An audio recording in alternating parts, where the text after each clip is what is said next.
Fala pessoal, na data de ontem, 1º de setembro, protocolei um projeto que criminaliza a apologia tanto ao comunismo quanto ao nazismo. Essa é uma lei de inspiração na lei ucraniana e a data de 1º de setembro foi escolhida por mim porque ela marca a invasão nazista sobre a Polônia no ano de 1939.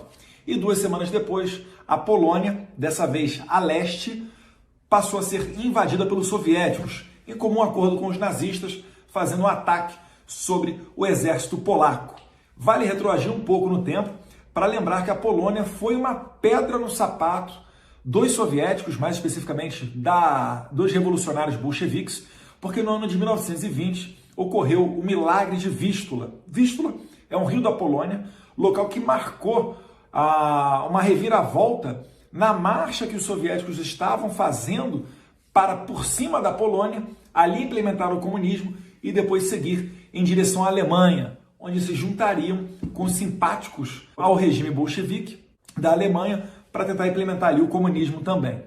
Então, repare que essa lei ela não é uma novidade no mundo internacional. Ela só traz aquilo que já existe na Ucrânia e também em outros países. Inclusive, vai lembrar, o comunismo é proibido até mesmo na Indonésia. Trazer isso para o Brasil. Por quê?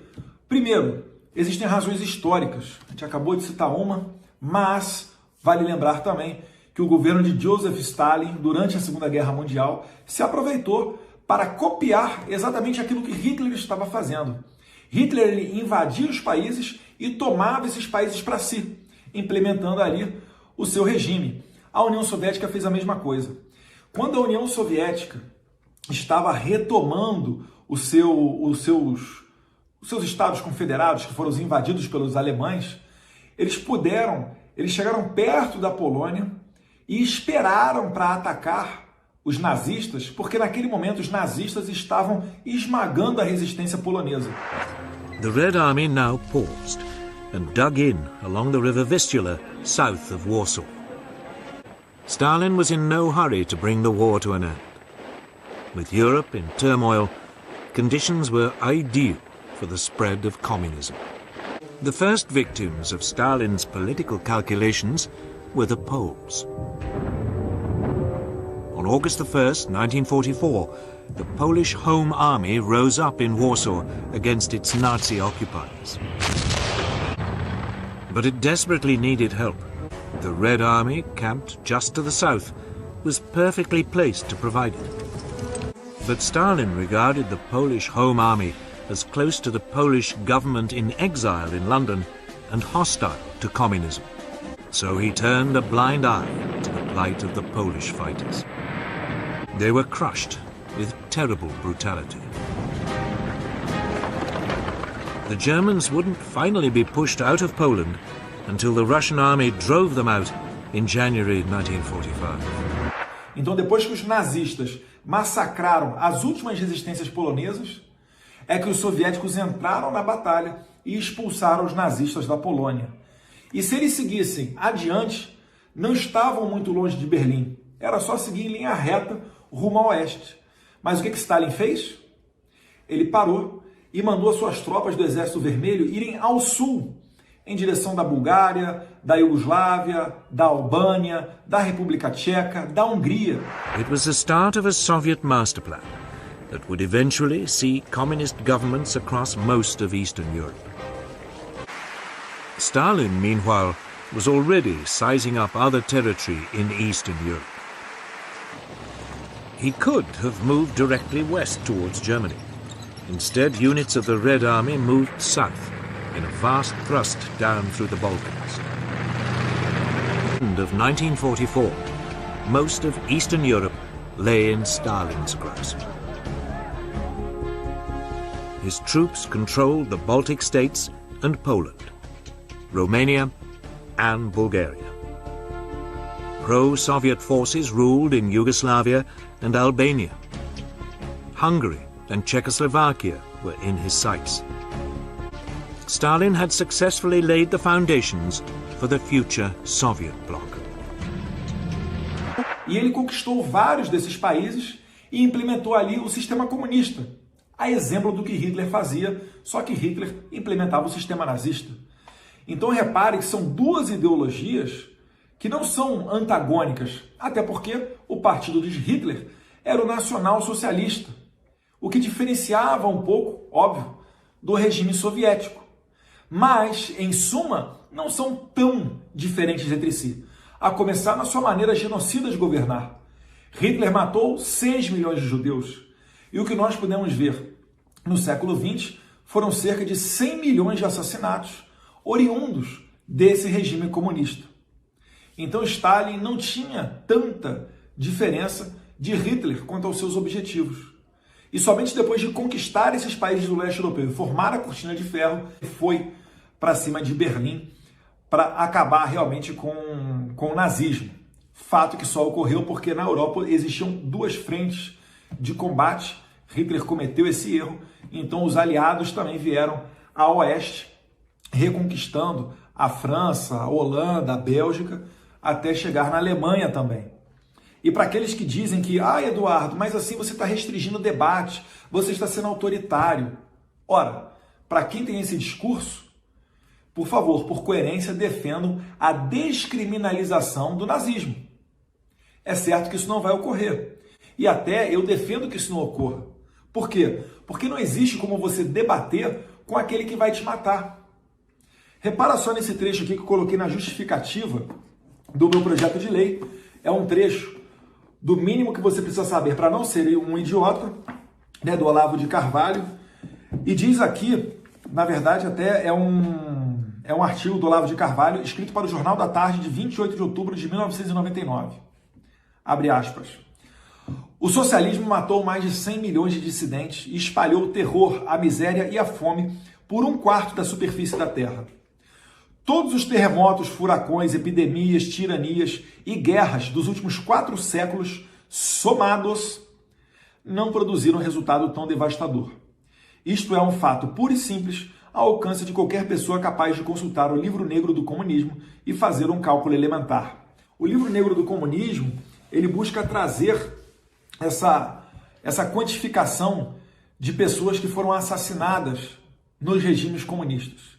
E também no meu projeto de lei eu destaco 2 passagens históricas. Uma, o Holodomor, que foi o confisco dos grãos da Ucrânia no período da União Soviética, entre os anos de 1932 e 1933, fruto da política agrária, onde o Estado controlava todos os meios de produção e determinava para onde é que seriam enviados os produtos agrícolas. Isso levou à fome e à miséria e chegou a matar entre 2 milhões até mais ou menos aqui uns 8 milhões de pessoas. Há uma estimativa, não é um número exato, mas certamente tratou-se de um genocídio do povo ucraniano. Esse sim já viveu na pele uma ditadura de esquerda, uma ditadura comunista, e certamente não é à toa que eles criminalizam esse regime para que ele nunca mais retorne ao solo ucraniano. Vale lembrar, não só o comunismo, como também o nazismo. Então esse é o espírito do projeto de lei, de trazer aqui a liberdade, o debate. Não tem como você debater com opositores que eliminam, que matam seus dissidentes. Não adianta você falar, o socialismo democrático. O socialismo ele sempre está mudando o seu nome. Alguns falam, somos revolucionários, somos progressistas, somos bolivarianos, somos marxistas, mas no final da conta é tudo igual. Por quê? Porque eles pregam a igualdade. E para você fazer a igualdade, eles não têm como gerar riqueza nas classes mais humildes a fim de equipará-la às classes que levam uma vida mais confortável. Então o que eles só podem fazer é o contrário. Eles demonizam o capitalismo, falam em burguesia e pegam a riqueza dessa classe e distribuem aos mais humildes. Quer dizer, pelo menos eles dizem isso, né? Transformando então todos iguais, mas todos iguais na miséria. A única exceção são as pessoas do partido. Esses sim vivem muito bem. Dou exemplo aqui mais próximo de nós, da Venezuela, Nicolás Maduro.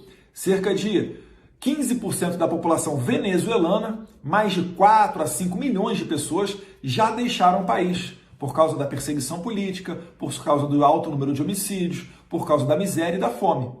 Mas se você olhar para o Maduro, ele está muito gordinho, muito bem, obrigado. El presidente venezolano Nicolás Maduro derrocha serenidad y buen humor en plena crisis económica y política en su país. Frente a las críticas de sus adversarios, impulsa una nueva estrategia de comunicación que incluye bailar salsa en su programa de televisión En Contacto con Maduro. Então, sempre por onde esse sistema passa, para que ele consiga fazer essa força, onde ele divide a riqueza, acaba com a propriedade privada, deixando todos iguais na pobreza, eles precisam de um poder mais forte ainda para obrigar essas pessoas a repartirem a sua propriedade privada. Porque ninguém vai fazer isso, né, da noite para o dia. Eles são forçados a fazê-lo. Então muitos acabam até falecendo. E o que acaba substituindo esse capitalismo burguês criticado pelos comunistas é um regime muito mais opressor do que o que vigorava antes, quando existia na sociedade capitalista. Vale lembrar que o capitalismo é um modelo econômico que existe basicamente desde que o mundo é mundo, né? Vem lá desde o escambo, onde faziam-se as trocas, aí criou-se a moeda, facilitou as trocas, vieram as instituições bancárias, as ordens espontâneas, substituiu o sal, que era usado como forma de pagamento, pelo padrão ouro, enfim, e assim foi evoluindo a nossa sociedade. O socialismo não, o socialismo tem data marcada de nascimento, né? Em que pese haver algumas divergências, o fato mais notório é que Karl Marx e Engels fizeram o Manifesto Comunista, depois o lançamento do Capital, e o que se viu após essas obras foram as chamadas revoluções marxistas, revoluções de esquerda, como em 1917, que acabou gerando a Revolução Bolchevique e culminou na formação da União Soviética.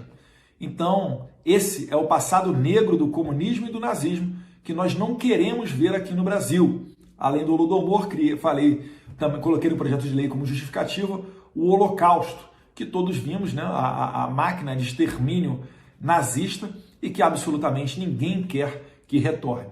Tem diversos filmes, obras literárias, você fala com as pessoas em Israel, todos conseguem falar o que foi esse período, algumas pessoas até com parentes próximos que faleceram durante o regime nazista, mas o Holodomor já não é tão lembrado assim, e muito menos lembrado é a questão de 1920 do milagre de Vístula. Então, com isso tudo em mente, é o que deu espírito para esse projeto de lei, que a gente tratou ali principalmente de preservar as liberdades. Algumas pessoas comentaram nas minhas redes sociais que esse projeto nunca será aprovado. Bem, o que nunca vai ser aprovado é um projeto que jamais foi apresentado. Eu faço a minha parte, apresento o projeto de lei, me abro aqui para o debate, para debatê-lo. Espero que seja um debate amplo e seja dada a oportunidade de esclarecer aqui todos esses pontos, que eu tenho certeza que muitos concordam também. Esse é o Brasil que nós queremos. Um abraço, fique com Deus.